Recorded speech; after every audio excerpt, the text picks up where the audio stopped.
It's Friday, July 12th, and I'm your host, Sarah Beal.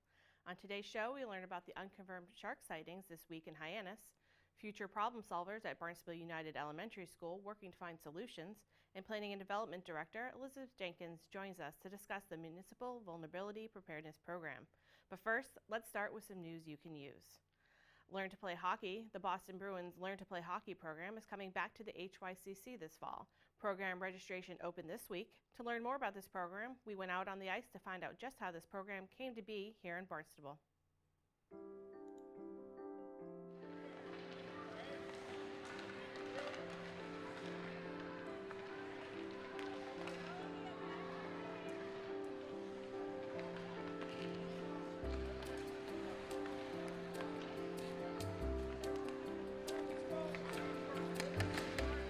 Hockey itself is kind of overwhelming for any age, but particularly that grassroots foundation level.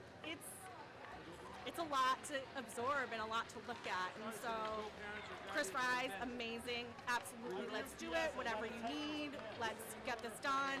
And within weeks, we were approved. We said, green light, let's go. For $100, this program outfits these kids from head to toe. Skates, helmets, gear, sticks, the whole 9 yards. It's $100. You can't get that deal anywhere. And we're lucky. I mean, this hockey community is big yet small, and everyone has come out to want to help. We have high school alumni out there. We have Barnstable Youth hockey coaches that are here. It's not just 60 minutes on the ice. Some of these guys are here a full hour ahead of time to set up for me and to, you know, get these stations the way that they should, and it's amazing. We have the high school varsity coaches here, everybody right down to the high school players. They're all out, they're here to volunteer their time and to grow programs, and that's what we need. Yeah, all the way around. Helping out myself along with two of the players. They're helping out with the Bruins Academy, teaching younger kids how to skate and play the game. They're a lot of fun. It's a lot different than coaching the high school team. You know, they're not fresh. They're out there. The first week they're usually a little bit scared. Each week they open up a little bit more and more, and you know, get more comfortable on the ice. But they're a lot of fun. The Bruins organization is obviously great. I've been a Bruins fan my whole life growing up, so it's fun to come out and see the black and gold and the bees on the kids' jerseys. And just you know, hockey's an expensive game. It's tough to get kids started. So basically donating money to help with the gear, and you know, I think it's only $100 for the kids to get completely outfitted, which is next to nothing compared to what it usually is. So you know, that's Bruins are responsible for that, and you know, it just helps grow the game and gives me some future prospects to look at. Involved with this Learn to Play, Learn to Skate program put on by the NHL in pretty much every NHL city. I met a lot of the other, I'm the president of the Boston Bruins alumni, I met a lot of the other presidents last Sunday at a meeting in Toronto, and this program is being rolled out in a lot of cities, and in New England alone has 200 locations where they're doing this. So it's great of the NHL to get young people into the game of hockey where normally they may not think about it or may not be able to afford it. It's a super program. It's great to see the kids. I like the station work. I like the USA Hockey ADM style, the small rinks. And everybody that I run into is having fun. Some of them are a little hesitant to get on the ice, but once they get on the ice, they have a good time. And all the coaches have been great. So kudos to them everywhere.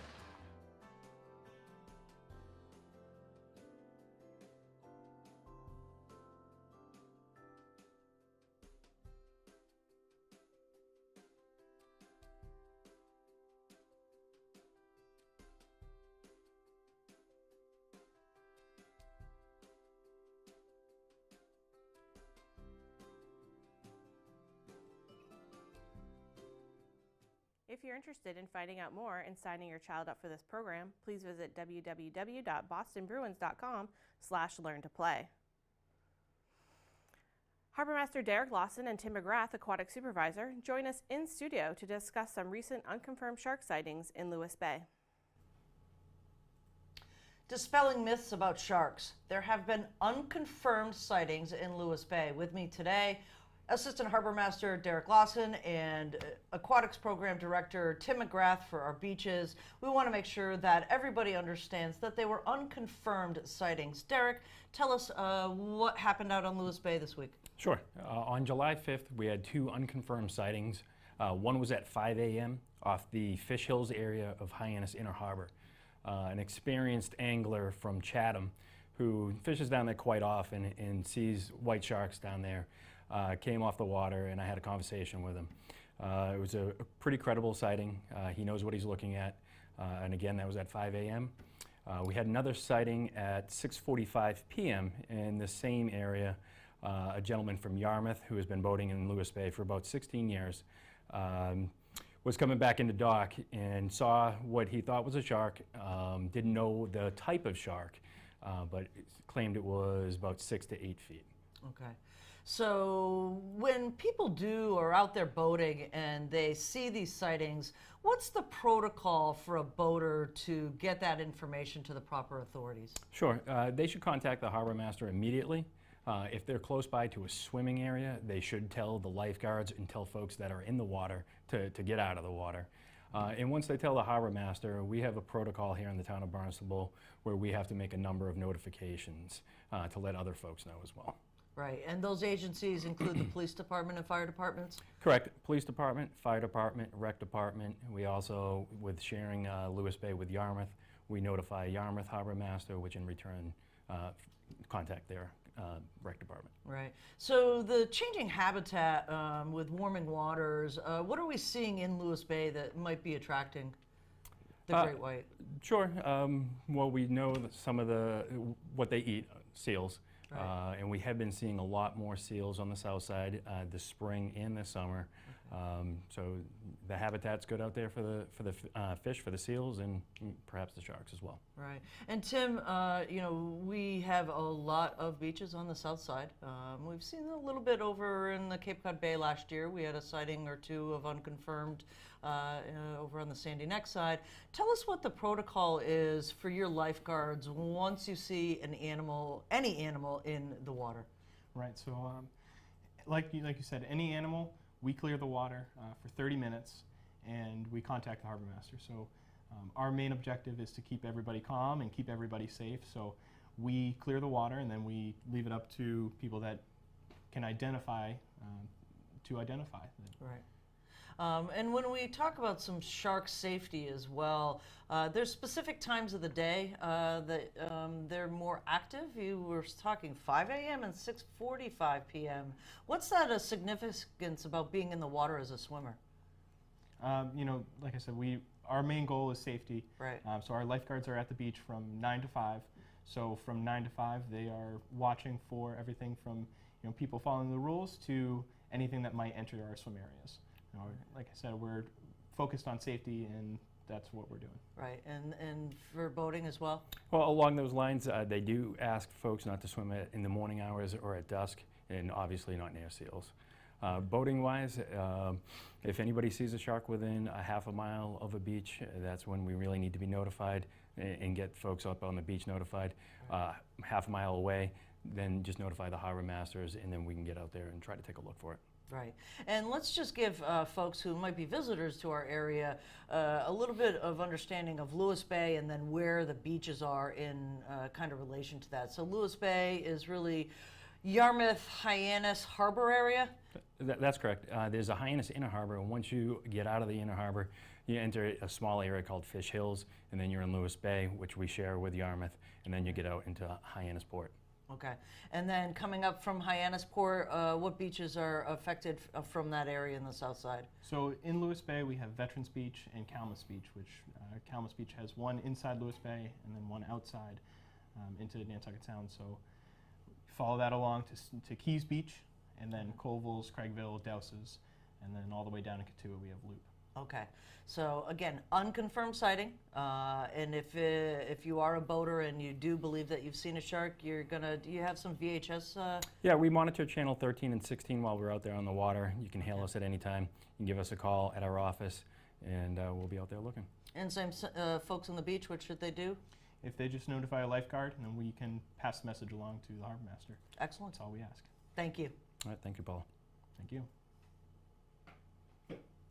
A reminder, if you see sharks out on the water, to call the Harbor Master's office on VHF Channel 13 or 508-790-6273. And if you see one from the beach, alert a lifeguard immediately. Community problem solving is a division of Future Problem Solvers and begins in grades 4 and 5 at Barnstable United Elementary School. Students learn research skills, collaboration, critical and creative thinking, and follow a model to solve identified problems within the community.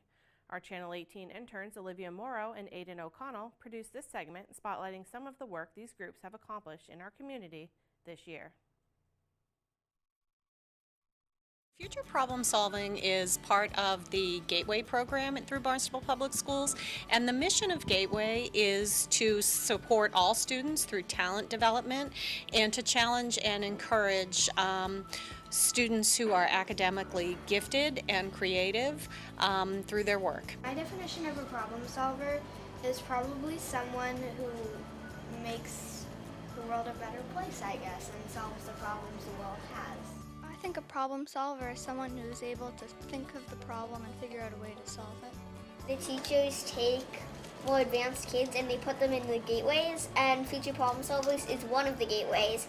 And I decided to stick with it because I think it is rather fun, and I enjoy researching and making posters and fun activities with all information that we have gathered. Being a future problem solver has definitely taught me a lot of working with a team and cooperating, but also learning and developing something without a teacher's help.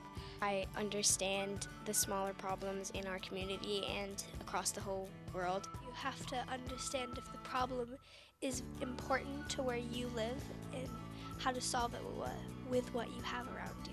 So our teacher told us that when we were researching problems on Cape Cod, Massachusetts in the US, that one that she's been researching was foster care and how some families can't help with their kids. And when we started to research it, we saw that it was a big problem, and we saw that lots of families didn't have the money and the resources to buy stuff that their babies need, like formula, wipes, and diapers. So we thought that the kids at our school could give a hand and help out.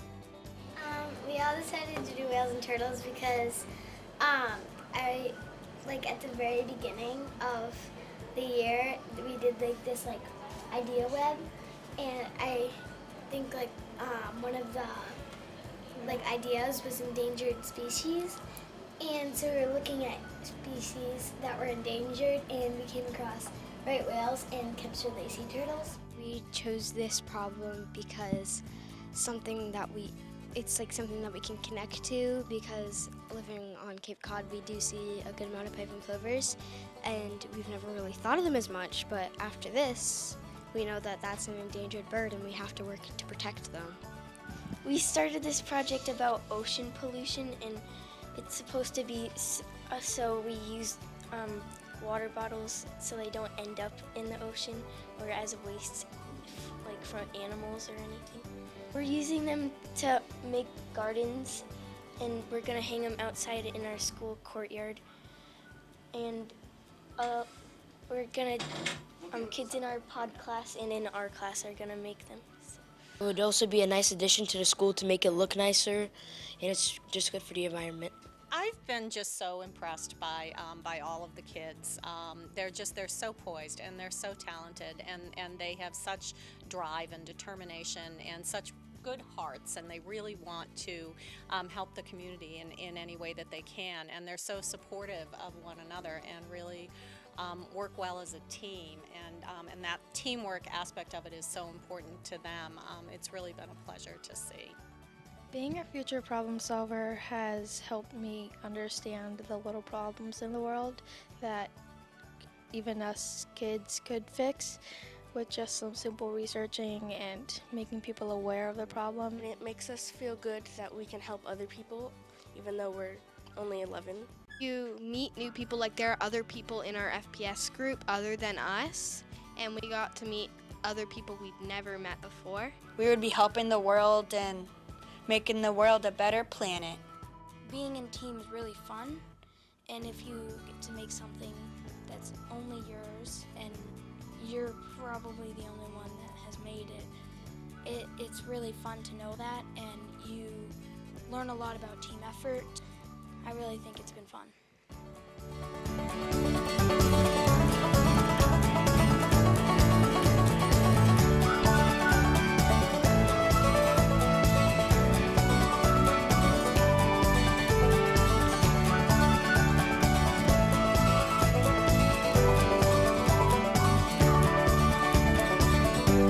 Coastal resiliency and how municipalities adapt and mitigate the threats are some of the components of the MVP process.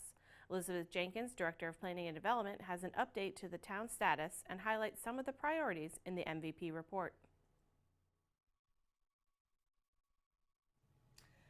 Lots of planning out there for the MVP program. The report has been issued, and with me today, Director of Planning and Development, Elizabeth Jenkins. A lot of work in getting this designation.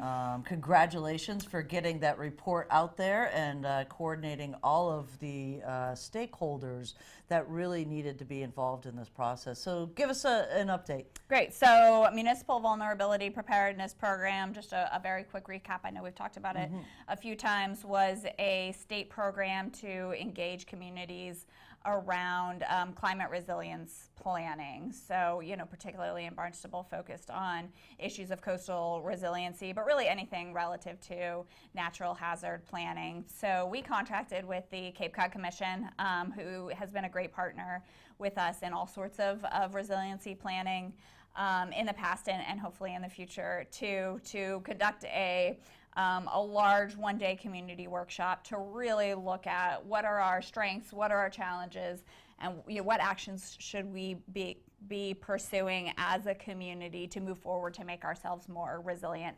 So out of that, the report that you alluded to came sort of a consensus document, again, that sort of summed all of that discussion and analysis up. We presented it at a listening session, and it's up on our website. We certainly always open to sort of more community input or comments about it. But once we submit to the state, which we have to do by the end of the month, by June 30th, then we get that official MVP designation. So Municipal Vulnerability Preparedness designation, we become a designated MVP community, and it makes us eligible for funding opportunities to support the priorities and the actions that were identified in that plan through that process. So again, as part of sort of Massachusetts' focus on community-based resilience planning. Right. So recently in the Cape Cod Times, there was an article that had said that there was well over $7 billion in infrastructure hazards in our communities. They designated, I believe, Cape Cod as the first in Massachusetts, the third in the nation in vulnerability to coastal issues that are coming. It's not like they're not going to stop. This is actually here. So what should people look for in this report, and maybe highlight one or two areas for the layperson? Like, I'm not a scientist and I'm not a planner, but I kind of want to be educated on what my community is facing. Right. So I think in terms of actions, if that's what you're asking about, again, for vulnerabilities, I think you're spot on.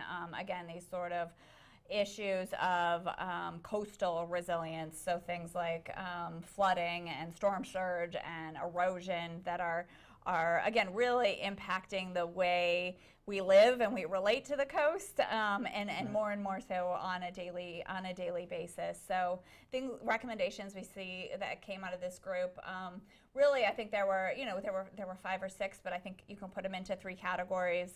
One, we're thinking proactively about regulatory changes.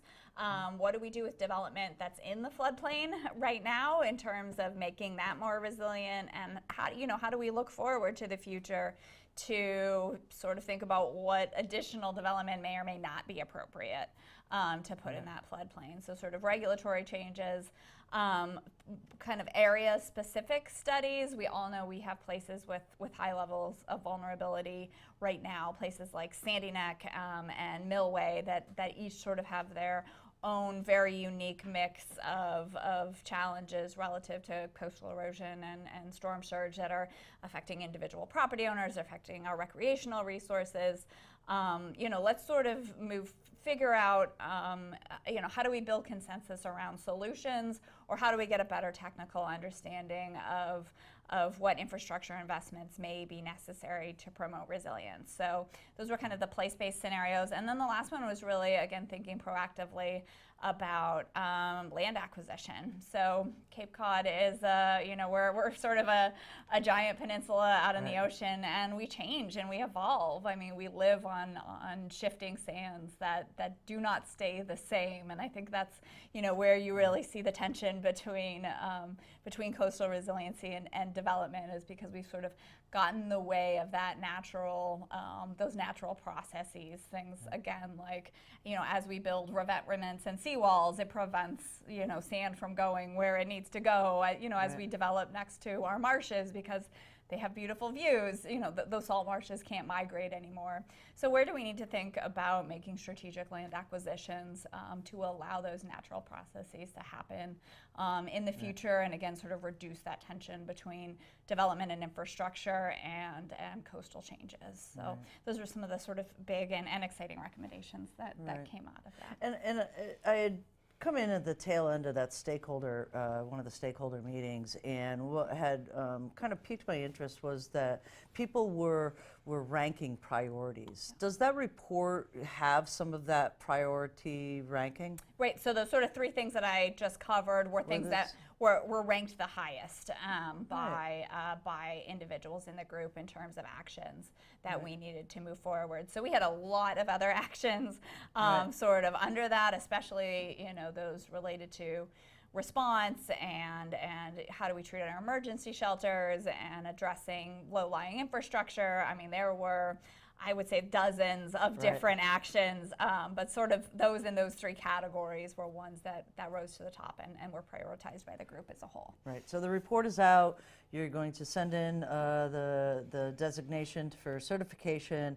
What's the next step after that? So the next step, sort of two parts. The sort of the next step with the state is to start thinking again about how, out of these priorities, where are the next opportunities in terms of funding next steps.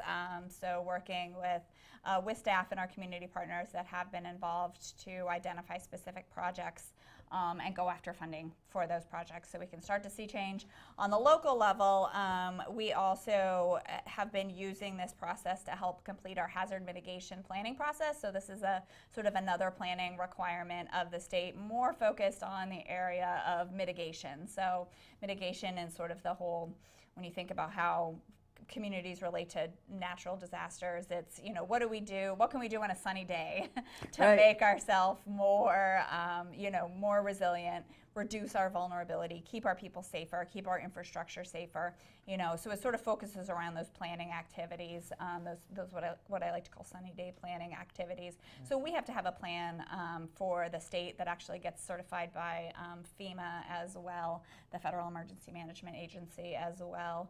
So we're going to use all this great community input we got from the MVP process to sort of wrap up that plan as well. So you'll probably see me back here talking about hazard mitigation planning in the next few days. But those are the two next big steps. Again, sort of implementation, doing, let's figure out how do we take this vulnerability and turn it into opportunity. We're again, like you said, sort of ground zero for these challenges relative to climate and resiliency. How do we become leaders in the field in terms of responding to this? Fantastic stuff. Thanks, Elizabeth. Thanks, Paula. Let's take a look at this weekend's community calendar. The Hyannis Harbor Free Concert Series continues tonight at Azleton Park with Super Soul Shine. The concert kicks off at 6 p.m. Bring your blanket, beach chair, and a picnic dinner, and start your weekend off with some good music and great views. To learn more about the Hyannis Harbor Free Concert Series, visit www.artsbarnstable.com. Thank you so much for joining us today. Have a wonderful weekend. For Barnstable Today, I'm Sarah Beal.